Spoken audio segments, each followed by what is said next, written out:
السلام علیکم ورحمۃ اللہ وبرکاتہ۔ ناظرین، امید کرتا ہوں آپ سب خیریت و عافیت کے ساتھ ہوگے۔ آئیے انشاءاللہ عز و جل آج کی اس ویڈیو میں اردو کا پارٹ نمبر 85 یعنی کہ 85 انشاءاللہ عز و جل شروع کریں گے، چونکہ اردو کے 81 پارٹ سے نماز کے احکام کتاب کا پہلا باب وضو کا طریقہ وہ شروع ہو چکا ہے۔ اب آئیے انشاءاللہ عز و جل آج کی اس ویڈیو میں جنت کے 8 دروازوں کی جو فضیلت ہے، یعنی کہ اس پر مشتمل ایک حدیث پاک ہے، اور اس کے علاوہ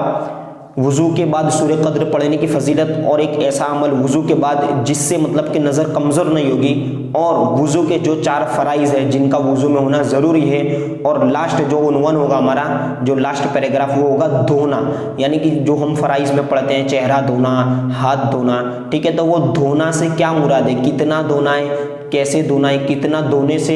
حقیقت میں دھونا کہلائے گا۔ تو آئیے انشاءاللہ عز و جل آج کے اس پارٹ میں ان تمام باتوں کو جاننے کی کوشش کرتے ہیں۔ اردو کے نئے نئے الفاظ آتے جائیں ان پر آپ کو توجہ دیتے جانا ہے، ٹھیک ہے، کیونکہ اردو کے 85 پارٹ ہو چکے، اس لیے تھوڑی اسپیڈ بھی کی جا رہی ہے پڑھنے میں، تو آپ توجہ سے سنیں۔ تو چلتے ہیں کتاب کی طرف اور اپنے آج کے سبق کو مکمل کر لیتے ہیں۔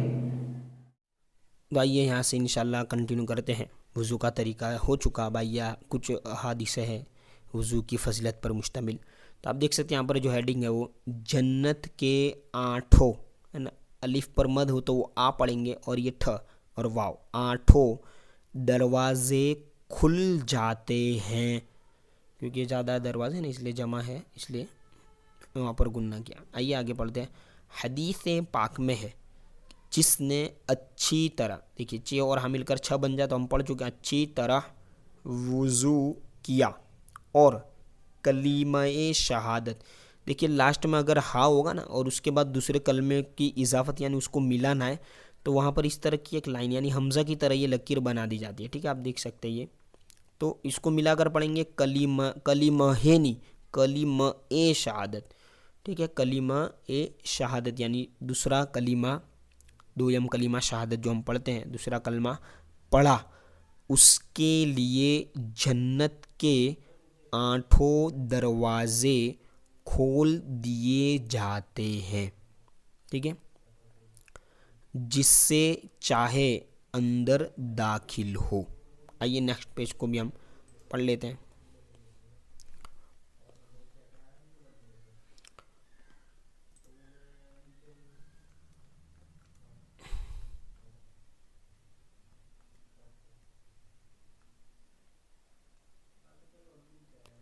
تو آپ دیکھ سکتے ہیں یہاں پر، ٹھیک ہے، یہاں پر ٹائٹنگ ہے وضو کے بعد سورہ قدر، دیکھیے ہاں پر حمزہ ہے تو وہی سورہ قدر پڑھنے کے فضائل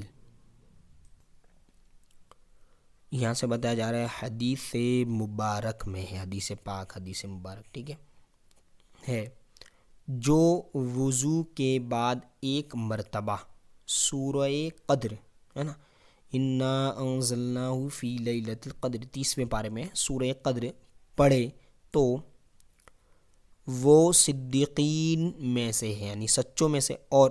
جو 2 مرتبہ پڑھے تو شہداء میں شمار کیا جائے، اور جو 3 مرتبہ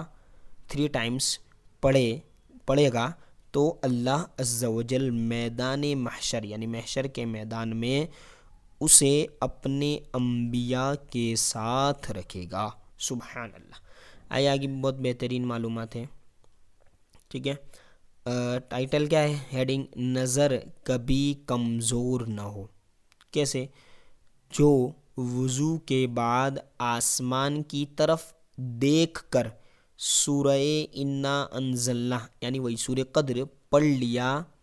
کرے، انشاءاللہ عز و جل اس کی نظر کبھی کمزور نہ ہوگی۔ الحمدللہ میرا یہ عمل ہے، آپ کو بھی چاہیے اس طرح یہ عمل کرتے رہے، وضو کے بعد انشاءاللہ فائدہ حاصل ہوگا۔ اب یہاں پر لکھا ہے صلو علی الحبیب صلی اللہ تعالی علی محمد، دیکھیں اب یہ لفظ اللہ یعنی یہ جو اللہ ہے اس کو لفظ کہتے ہیں، کلمہ لفظ اللہ کے 4 حروف، یہ 4 حروف یعنی الف لام لام اور ہا، یہ 4 حروف ہے، تو لفظ اللہ کے 4 حروف کی نسبت سے منسوب کرتے ہوئے نسبت سے وضو کے 4 فرائض، یہ وہ چیزیں ہیں جو وضو میں کمپلسری یعنی کہ ضروری ہے، اس کے بغیر وضو ہوگا ہی نہیں۔ تو پہلا جو فرض ہے وہ ہے چہرہ دھونا، ٹھیک ہے، چہرے کی مقدار بتا دی گئی اس سے پہلے والے پارٹ میں وضو کا جو طریقہ ہم نے پڑھا تھا. چہرہ کہاں سے کہاں تک پورا دھونا ہے؟ چہرہ دھونا، کوہنیوں سمیت دونوں ہاتھ دھونا، یعنی انگلی سے لے کر کوہنی تک دونوں ہاتھوں کو کمپلیٹلی دھونا ہے. تیسرا جو فرض ہے وہ ہے چوتھائی سر کا، ہے نا، 1/4 یعنی چوتھا حصہ. ٹھیک ہے، ایک حصے کا چوتھا، یعنی کہ جیسے 1 روپیہ ہوتا ہے اس میں سے 25 پیسے اس کا کس طرح چوتھا حصہ ہوتا ہے، تو اس طرح وہ ایک چوتھا حصے کا، سر کے چوتھا حصے کا مسح کرنا. ٹخنوں سمیت دونوں پاؤں دھونا. اب آئیے جو ہم نے پڑھا دھونا، چہرہ دھونا، یہ دھونا، تو وہ دھونے سے کیا مطلب ہے؟ تو دھونے کی تعریف، دھونے سے کیا مراد ہے؟ وہ کسی عضو یعنی وہی عضو یعنی وہی شریر کا حصہ کو دھونے کے یہ معنی ہے کہ اس عضو کے یا اس عضو کے ہر حصے پر یعنی جیسے ہاتھ یہ عضو ہو گیا تو ہاتھ کے ہر حصے پر، انگلی پر، کلائی پر، پہنچوں پر، کوہنی پر، یہ ہر حصے پر کم از کم 2 قطرے پانی بہہ جائے. صرف بھیگ جانے، دیکھیے بے اور ہاں مل کر بھیگ جانے، یا پانی کو تیل کی طرح چپڑ یعنی وہ اس طرح تیل لگاتے اس طرح چپڑ لیتے نا، چپڑ لینے، یا 1 قطرہ بہہ جانے، بے اور ہاں بہہ جانے کو دھونا نہیں کہیں گے. ٹھیک ہے، یعنی بہت سارے لوگ کیا کرتے ہیں جلد بازی میں، ٹھنڈی میں تو زیادہ تر لوگ اس طرح کرتے ہیں، تو اس طرح نہیں کرنا، اس کو دھونا نہیں کہیں گے. نہ اس طرح وضو یا غسل ادا ہوگا. ٹھیک ہے، اب انشاءاللہ اگلا جو پارٹ ہے ہمارا وہ یہاں سے انشاءاللہ پڑھیں گے.